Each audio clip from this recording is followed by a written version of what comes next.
మిత్రులందరికీ నమస్కారం, శుభోదయం, జై శ్రీరామ్, జై హింద్, జై భారత్.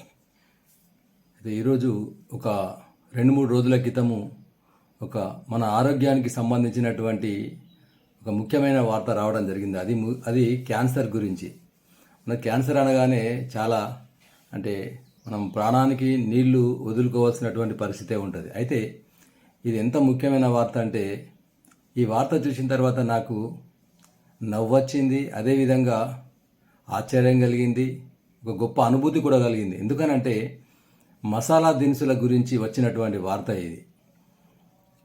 మసాలా దినుసులు ఎందుకు అనేటువంటిది మనము పూర్వకాలం నుంచి కూడా ఈ మసాలా దినుసులను ఎంత ప్రాధాన్యత ఇస్తాము. మన ఆహార పదార్థాల్లో కానివ్వండి, మన చట్నీలలో, ఊరగాయల్లో, మన రోజు ఉండేటువంటి వంట లోపట కానీ, మన పోపుల పెట్టెలో కానీ ఈ మసాలా దినుసుల యొక్క ప్రాధాన్యత రోజు మన ఆహారంలో ఎంత ముఖ్యమైనటువంటి భాగమో మనకు దీని ద్వారా తేటతెల్లమవుతుంది. పూర్వీకులు, మన తాత ముత్తాతలు కూడా మన ఆయుర్వేదంలో కానివ్వండి విశేషమైనటువంటి ప్రాధాన్యతమైనటువంటి వస్తువులు ఈ మసాలా దినుసులు. అయితే అసలు విషయం ఏంటంటే, మసాలా దినుసుల నుంచి క్యాన్సర్ నివారణకు మందు కనిపెట్టబోతున్నారనేటువంటిది. ఎలుకల మీద కానీ పశువుల మీద కానీ పరిశోధనలు చేసి విజయవంతమయ్యారు శాస్త్రవేత్తలు.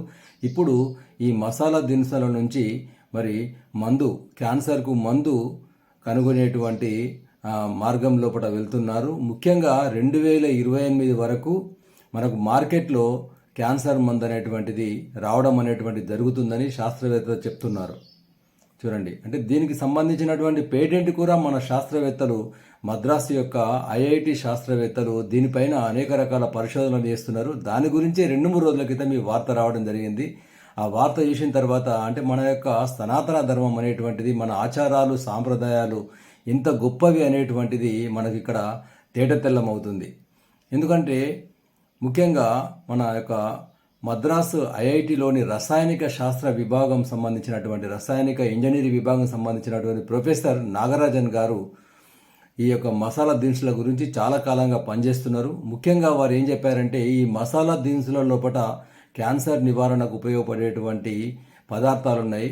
అదేవిధంగా దీన్ని నానో పదార్థాలుగా మార్చినప్పుడు, ముఖ్యంగా ఈ మసాలా దినుసుల నుంచి నూనెలు తయారు చేసినప్పుడు ఆ నూనె ద్వారా ఖచ్చితంగా క్యాన్సర్ను నివారించవచ్చు అనేటువంటిది వారు పరిశోధనలో చెప్పడం జరిగింది. అదేవిధంగా వారు ఏం చెప్పారంటే, మన దేశము ప్రపంచంలోనే మసాలా దినుసుల ఉత్పత్తిలో ప్రపంచంలోనే ప్రథమ స్థానంలో ఉన్నదనేటువంటి విషయం కూడా చాలామందికి తెలియదు, నాకు కూడా తెలియదు. ఈ విషయం కూడా ఇప్పుడే తెలిసింది.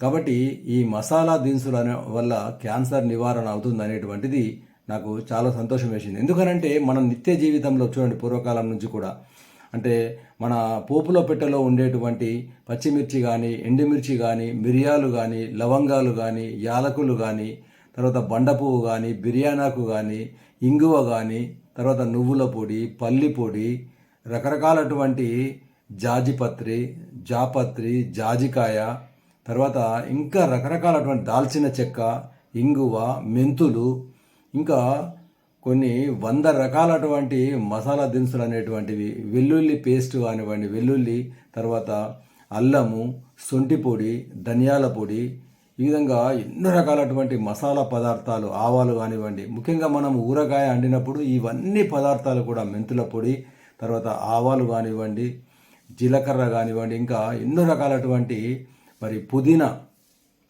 కూడా, ఇవన్నీ మసాలా పదార్థాలు.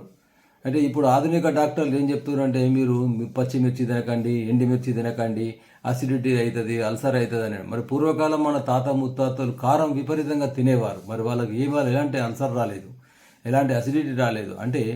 మనకు ఈ యొక్క ఆయుర్వేదంలో మసాలాలు ఘాటు ఉంటుంది, కారం ఉంటుంది, అసిడిటీ అవుతుంది, కడుపుల పేగులకు అల్సర్లు అవుతాయి, ఇవన్నీ రకరకాలటువంటి ఇప్పుడు కొత్త ఆధునిక శాస్త్రవేత్త డాక్టర్లు చెప్తున్నారు. కానీ పూర్వకాలం నుంచి కూడా మన యొక్క ఆహారంలో కానివ్వండి, మన యొక్క జీవన శైలిలో కానివ్వండి, మసాలాలకు ప్రధానమైనటువంటి ప్రాధాన్యత ఉన్నదనేటువంటిది ఈ విధంగా మన ఆచారాలు శాస్త్రాలు ఎంత గొప్పవి అనడానికి ఈ యొక్క వార్త నాకు చాలా బాగా నచ్చింది. కాబట్టి మనము మన నిత్య జీవితంలో ఎలాంటి సంకోచం లేకుండా, ఎలాంటి అపోహలు లేకుండా మనము ఖచ్చితంగా ఈ మసాలా ద్రవ్యాలను మన ఆహార పదార్థాలు భాగం చేసుకోవాలి.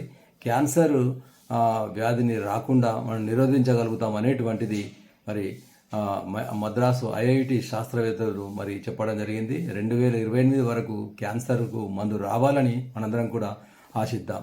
జై శ్రీరామ్.